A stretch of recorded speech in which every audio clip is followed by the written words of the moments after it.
Hello everyone, my name is Anurag Singh. Video शुरू करने से पहले मैं आपको बता देना चाहता हूँ कि आज की वीडियो बहुत ज़्यादा इंपॉर्टेंट है for those who are preparing for CLAT as well as other law entrance test and for those who are going to prepare for these exams. Video शुरू करने से पहले मैं अपना इंट्रोडक्शन दे दूँ। My name is Anurag Singh. I secured around 4000 rank in CLAT. In MHCT, I secured AIR 13th, in JMI, AIR 22, and in CUET, 89.92 percentile. Currently, I am pursuing my BLS LLB at Government Law College, Mumbai. This is my Telegram channel link, Udgam Law with Anurag. So, join this channel to get regular updates of the classes as well as the topic that you have to read for your exams from The Hindu and Indian Express. So, by reading the newspaper, you will improve your English and vocabulary as well as current affair also. So, let's begin.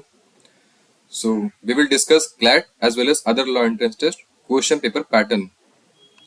So, you all know about CLAT, but what are other law entrance tests? So, apart from CLAT, there is ALET for NLU Delhi, MHCET से पे आपको GLC और ILS मिलता है, CUET के through आपको BHU मिलता है. By taking JMI, you will get JMI like Jamia Millia Islamia. Symbiosis LSAT से आपको सिम्बायोसिस पुणे मिलता है और सिम्बायोसिस हैदराबाद, एक दो और भी हैं symbiosis colleges. Through LSAT you get OP Jindal, ये OP जिंदल हरियाणा में है, Sonipat. And this is the newest one, bits law. इससे आपको बिट्स लॉ भी नया खुला है, दो तीन साल हुए इसको ओपन हुए, तो ये इससे आपको मिलता है. So let's discuss about the pattern of CLAT on previous year pattern as well as new pattern. So previous year pattern जो था इसका, वो उसमें आते थे 150 question, that is 150 questions you get for 2 hours. On new pattern you get 120 question for 2 hours. Like time is same but question has been reduced. So ये अच्छी बात है कि क्वेश्चन रिड्यूस हो गया है, क्योंकि पहले पेपर बहुत लेंदी था, पूरा पैसेज बेस्ड पेपर होता है और पढ़ने में बहुत ज़्यादा टाइम लगता है. तो अब पेपर का पैटर्न चेंज हो गया है, 120 हो गया है, तो आपको पेपर सॉल्व करने में ज़्यादा आसानी होगी. सो let's discuss the distribution of 120 questions of CLAT. तो क्लैट का जो पेपर होता है वो 5 सब्जेक्ट्स में डिवाइड होता है: English, GK, legal reasoning, critical reasoning and quantitative technique. ये क्रिटिकल रीजनिंग, ये रीजनिंग क्रिटिकल के फॉर्म में आती है अभी, तो पहले एनालिटिकल के फॉर्म में भी आती थी, बट अब ये ज़्यादा फोकस करते हैं क्रिटिकल रीजनिंग पे. So in English they give you around 22 to 26 questions, उसकी वेटेज होती है 20%. In G K around 28 to 32 questions, इसका वेटेज होता है 25%. In legal reasoning they give you questions from like 28 to 32 questions, ये भी आपको 25% ऑफ द पेपर होता है. क्रिटिकल रीजनिंग में 22 से लेकर 26 क्वेश्चन तक देते हैं आपको, ये 20% होता है. और क्वांटिटेटिव टेक्निक जो सबसे कम आता है, ये 10 से 14 क्वेश्चन होता है और ये 10 मार्क्स का आता है. सो ये हो गए पूरे 100%. तो मैं आपको इसमें से ये दोनों पढ़ाऊंगा अभी, जीके और लीगल. इसको मैं थोड़ा देर से शुरू करूंगा, पर अभी के लिए मैं आपको जीके और लीगल रीजनिंग पढ़ाऊंगा, जो कि आपके पेपर का 25% होता है. 50% होता है आपके पेपर का. सो अब देख लेते हैं distribution of pattern for of 120 questions of ओलेट्स. इसमें आप देख रहे हो कि मैंने 120 क्वेश्चन लिखा है, ये स्पेसिफिक है MHCT के लिए, पर CUET में 200 मार्क्स का क्वेश्चन आता है और JMI में 150 मार्क्स का क्वेश्चन आता है. और भी अदर जो लर्न टेस्ट है इसमें भी चेंजेस होते हैं. इसमें जैसे एलेट में 150 मार्क्स के क्वेश्चन आते हैं. ओके, तो हम ये ओलेट्स का डिस्कस कर लेते हैं. रफली सारे पैटर्न सेम होते हैं, सब्जेक्ट्स भी रफली सेम होते हैं. तो ये ओलेट्स में है. ये इंग्लिश में ये MHCT का मैं बता रहा हूँ. इंग्लिश का 30 क्वेश्चन आते हैं for 30 marks. GK also carries 30 question for 30 marks. Legal reasoning carries 40 question for 40 marks. Logical 40 question. Quantitative technique 10 question. तो ये हो गया आपके 150 क्वेश्चन टोटल. तो ये है अदर लॉ एंट्रेंस टेस्ट का पैटर्न. सिम्बायोसिस में आपको इंग्लिश भी आती है, रिटन भी होता है, उसमें इंटरव्यू भी होता है, तो वो थोड़ा अलग होता है, वो आपको मैं बाद में बताऊंगा दूसरे वीडियोस में. So this was all for your distribution of marks for CLAT as well as other law entrance test. अब डिस्कस कर लेते हैं सिलेबस क्या आता है, जो रफली सेम होता है सारे एग्जाम्स के लिए, जितने भी 6-7 एग्जाम होते हैं लॉ के लिए, लॉ यूजी कोर्सेज के लिए, उसके उनके सिलेबस डिस्कस कर लेते हैं। सो ये सिलेबस अभी बेस्ड है केवल ये क्लैट के ऊपर, क्योंकि क्लैट में आपको कॉलेजेस ज़्यादा मिलते हैं, रफली 20 एनएलयूज मिलते हैं आपको। तो ये क्लैट के ऊपर बेस्ड है। अगर आप क्लैट के पेपर की अच्छे से तैयारी करते हो तो आप सारे एग्जाम्स को क्वालिफाई कर सकते हो। अगर आपने अच्छे से तैयारी की क्लैट की, by day to day basis पे अगर आपने अच्छे से तैयारी की तो आपका सारे में हो जाएगा। सो let's discuss the syllabus of English. तो इंग्लिश का पैसेज बेस्ड क्वेश्चन आता है, ये तो सभी में आता है इंग्लिश का। इसमें आपको क्या पूछते हैं वो synonyms, antonyms, homonyms, analogies, idioms and phrases पूछते हैं वो। वन वर्ड सब्स्टिट्यूशन भी पूछते हैं, sentence improvements and rearrangement, fill in the blanks, subject verb agreement, grammatical errors, tenses, active voice passive voice, speech का एरर वो पूछते हैं। स्पेलिंग करेक्ट करने के लिए पूछते हैं, कोई गलत स्पेलिंग दी रहती है, जैसे वर्ड फॉर मेड इजी में रहती है, बहुत सारे स्पेलिंग्स होते हैं, बहुत डिफिकल्ट भी होते हैं, तो उसको करेक्ट करने के लिए पूछते हैं वो। In appropriate usage of word को फाइंड करने के लिए कहते हैं। कॉम्प्रिहेंशन आता है और फिगर ऑफ स्पीच आती है, ये बहुत इंपॉर्टेंट है। ये फिगर ऑफ स्पीच और ये वॉइस, टेंस, ये सब ज्यादा पूछते हैं। सब्जेक्ट वर्ब एग्रीमेंट ये ज्यादा पूछते हैं इसमें। तो आपको इंग्लिश का ये सिलेबस है क्लैट के लिए और अदर लॉ एंड टेस्ट के लिए भी। अब जीके को देख लेते हैं। जीके क्लैट में टॉपिक वाइज आती है और अदर लॉ एंड टेस्ट में टू द पॉइंट पूछते हैं। ये डिफरेंस है क्लैट का with other law end test. GK में टॉपिक्स हैं इनके हिस्ट्री के आते हैं, हिस्ट्री से रिलेटेड होते हैं, geography, polity, economics, general science के क्वेश्चन आते हैं, इन्वायरमेंट और इकोलॉजी से क्वेश्चन आते हैं, साइंस एंड टेक नई फील्ड है भी, इससे भी क्वेश्चन आते हैं, अवार्ड्स और इंटरनेशनल नेशनल इंटरनेशनल टॉपिक्स, ये बहुत फेवरेट है क्लैट का। बुक्स एंड ऑथर्स, आपको पता है हर साल, हर लगभग हर मंथ में कोई ना कोई अवार्ड्स मिल रहे होते हैं किसी बुक को लेके, या किसी बुक पे मूवीज बन रही होती हैं, तो ये बहुत इंपॉर्टेंट है। Awards and achievements, Nobel award या इंडियन गवर्नमेंट जो अवार्ड्स देती है, वो सारे अवार्ड्स इंपॉर्टेंट होते हैं। और करंट अफेयर क्लैट में बहुत पूछते हैं। रफली सारे टॉपिक इनके करंट के होते हैं, कनेक्ट कर रहे होते हैं सब चीज़ों से। Let me show you the this model. तो मैं इसको हब एंड स्पोक मॉडल बोलता था, क्योंकि जो टायर होता है उसमें ये हब होता है और इससे ये स्पोक्स निकली होती हैं, तो ये अलग से कनेक्टेड होती हैं। तो मैं इसको जब प्रिपेयर करता था तो इसको हब एंड स्पोक मॉडल बोलता था। तो उसी के बेसिस पे ये क्लैट क्वेश्चन पूछता है। जैसे ये हो गया एक टॉपिक, टॉपिक से रिलेटेड चीज़ों को पूछते हैं आपसे। जैसे टॉपिक है, उसके हिस्टोरिकल रिलेशन क्या है, उसका करंट से रिलेशन क्या है, उसका रिलेशन क्या है इकोनॉमिक से, उसका रिलेशन क्या है इंडिया से, उसका रिलेशन क्या है ज्योग्राफी से, उसके कुछ इफेक्ट्स हैं। तो ऐसे वो आपसे पूछते हैं। जैसे इस समय अभी मिडिल ईस्ट में क्राइसिस चल रही है, इसराइल पैलेस्टाइन की वॉर चल रही है, तो उसमें आपसे क्या पूछ सकते हैं कि इसराइल के बगल में कौन सी है, तो वो ज्योग्राफी आपको कनेक्ट हो जाएगा उससे। जो अभी रेड सी में जो क्राइसिस चल रही है उससे इकोनॉमी को कितना लॉस हो रहा है वो पूछ सकते हैं। करंट में रिलेशन पूछ सकते हैं, ये क्यों हुआ, क्योंकि आईएमईसी बन रहा था, उसका कुछ लोग कहते हैं, कुछ लोग और भी रीजंस देते हैं। इसके हिस्टोरिकल रिलेशन पूछ सकते हैं कि इसराइल कब बना, कैसे बना, कब वो फ्रीडम उसको मिली, ये पूछ सकते हैं। इस वॉर के इफेक्ट्स क्या हो सकते हैं वो पूछ सकते हैं। मिडिल ईस्ट के रिलेशन क्या है विद इंडिया, इंडिया से उसके रिलेशन पूछ सकते हैं। कि ये पूछ सकते हैं आपसे कि मिडिल ईस्ट में सबसे बड़ी कंट्री कौन सी है, उसमें मिडिल ईस्ट में सबसे ज्यादा नेचुरल रिसोर्सेज क्या है, वो है ऑयल। तो ऑयल सबसे ज्यादा किसके पास है, ऑयल के रिजर्व्स, तो वो वेनेजुएला के पास में है। तो आप देख रहे हो टॉपिक है मिडिल ईस्ट का, पर अगर वो वेनेजुएला का पूछ रहा है तो वो कुछ रिलेट करके पूछ रहा है। वो पूछ रहा है ऑयल से, क्योंकि ऑयल उनके पास, उनकी resource oil, major resource for the Middle East countries is oil. पर ऑयल सबसे ज्यादा उनके पास नहीं है, सबसे ज्यादा रिजर्व तो उसके वेनेजुएला के पास है। तो ज्योग्राफी से रिलेटेड क्वेश्चन वो ऐसे पूछते हैं, ऐसे वो रिलेट करके पूछते हैं। तो आपको कोई भी टॉपिक पढ़ना है तो उसको रिलेट करके पढ़ना है, सारे टॉपिक्स को आपको रिलेट कर देना है। जैसे मैंने ये बनाया है हब एंड स्पोक मॉडल, ऐसे ही आपको सारे टॉपिक्स पढ़ने हैं जो जीके में पढ़ने हैं। और जो कुछ स्टैटिक पढ़ना है वो तो अलग से आपको पढ़ना है, जो वो मैं आपको पढ़ाऊंगा। स्टैटिक कैसे आपको पढ़ना है और जीके आपको कैसे पढ़ना है, तो मैं आपको इस फॉर्म में जीके पढ़ाऊंगा, एकदम कनेक्टेड फॉर्म में। कि आपको, आप कोई टॉपिक, नया टॉपिक पढ़ रहे हो, अगर उसका कोई कनेक्शन है इन टॉपिक्स के साथ, तो आपका रिवाइज भी हो जाएगा ये। गेटिंग? सो ऐसे मैं पढ़ाऊंगा आपको। अब लीगल रीजनिंग का सिलेबस देख लेते हैं। ये भी पैसेज बेस्ड फॉर्म में आता है। इसके अंदर वो लोग क्या पूछते हैं, constitution, contract, law of tort, legal magazine पूछते हैं। आईपीसी को मैंने रख दिया क्योंकि अभी मैंने उसका भी देखा नहीं था, तो मैंने अभी आईपीसी ही लिख दिया इसके लिए। Family law, legal fundamentals and terms और लीगल न्यूज, ये बहुत इंपॉर्टेंट अब हो गई है, क्योंकि अब वो लीगल न्यूज को ही ऐसे पैसे उठा के दे देते हैं और फिर उसका रिलेशन इन सबसे पूछ लेते हैं।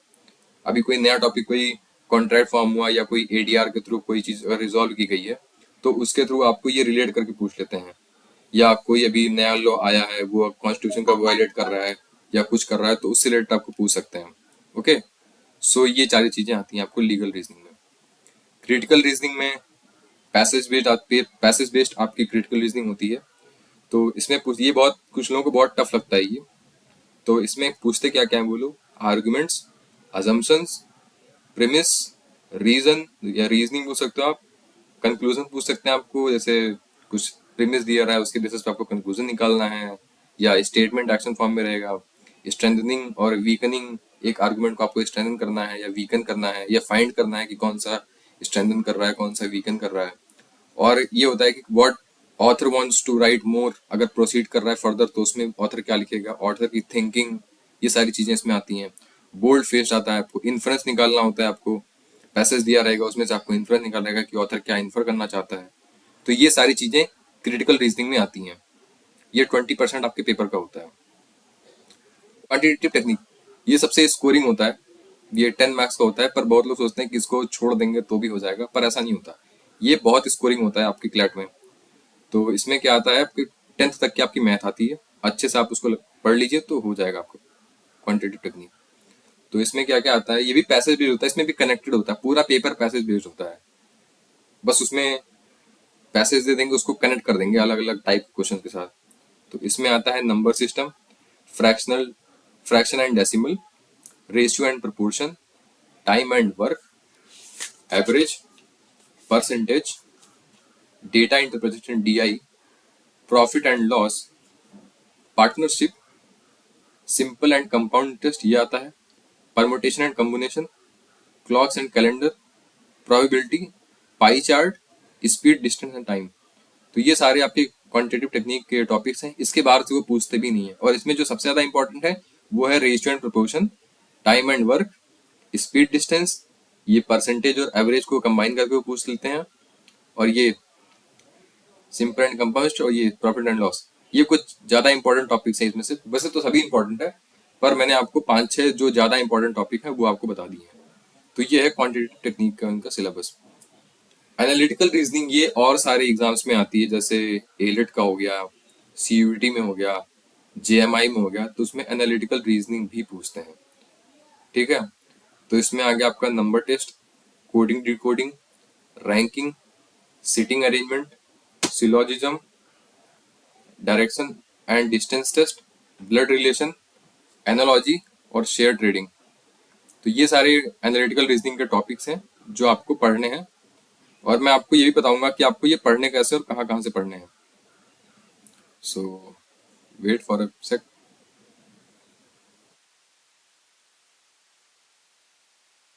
हाँ, तो शुरू करते हैं।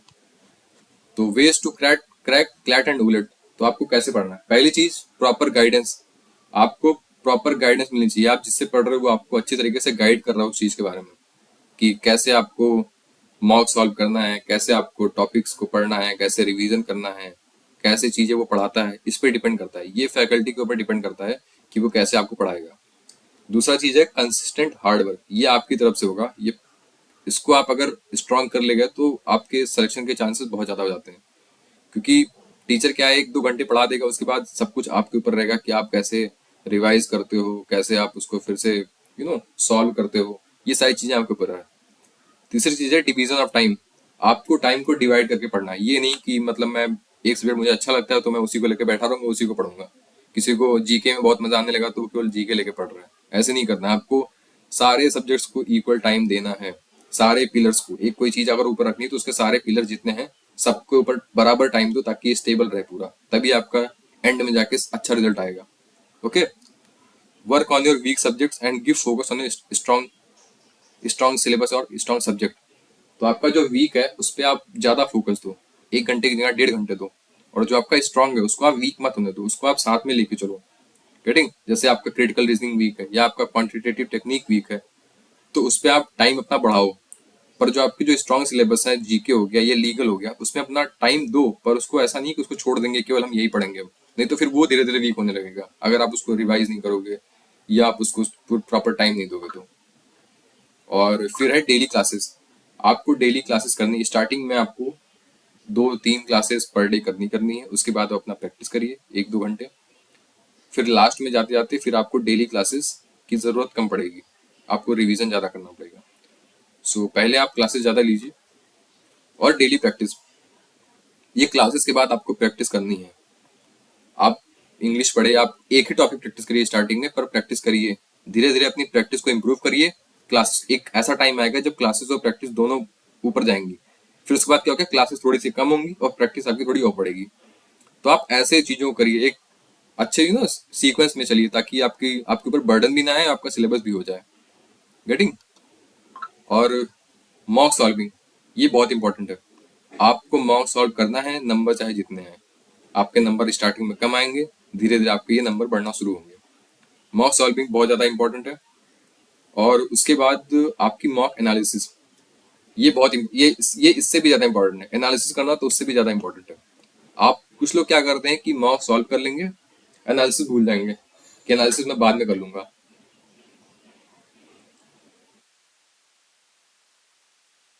तो आपको एनालिसिस भी करनी है।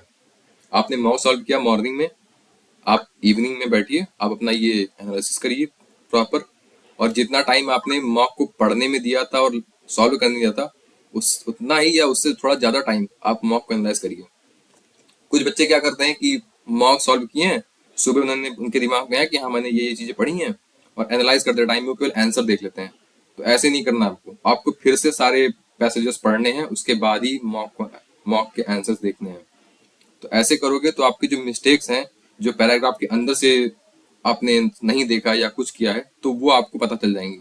तो उससे क्या होगा कि आपकी जो रीडिंग की जो वो है, बीच में आपकी जो छूट जाती है कि मैंने कुछ चीज़ें नहीं देखी, तो वो आपकी इससे करेक्ट हो जाएंगी। आपकी मॉक एनालिसिस अगर इस तरीके से होगी तो। मॉक का रिवीजन और क्वेश्चंस को नोट करना।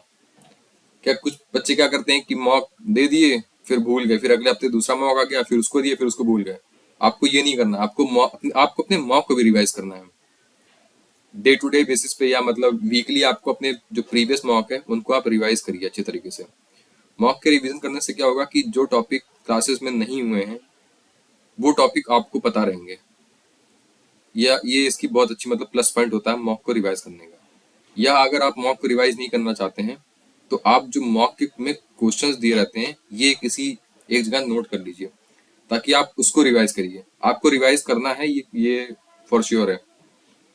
और रिवीजन, सारे सब्जेक्ट्स का रिवीजन डेली बेसिस पे अगर आप कर सकते हैं तो बहुत अच्छी बात है कि आपने सुबह पढ़ा, शाम को आधे घंटे में आपने रिवाइज कर लिया क्या पढ़ा आपने। वीकली तो जरूरी है, और 15 डेज में और मंथली, ये सारी चीजें आपको करनी है। अगर आपको एक अच्छे नंबर से और अच्छे कॉलेजेस में जाना है, तो ये सारी चीजें आपको करनी है, एक प्रॉपर सीक्वेंस में करनी है, तभी आपको अच्छे कॉलेजेस मिलेंगे और अच्छी रैंक मिलेगी। ठीक है? तो कुछ बुक्स हैं प्रिपरेशन के लिए, मैं वो आपको रिकमेंड कर दे रहा हूँ। इंग्लिश के लिए है Wren Martin and word power made easy.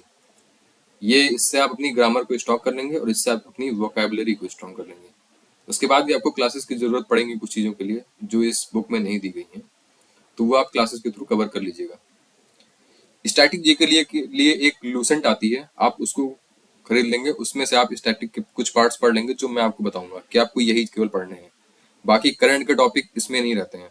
तो आप ये मत सोचिएगा कि मैंने लूसेंट ले लिया तो मेरा उसी से भला हो जाएगा, ऐसा नहीं है।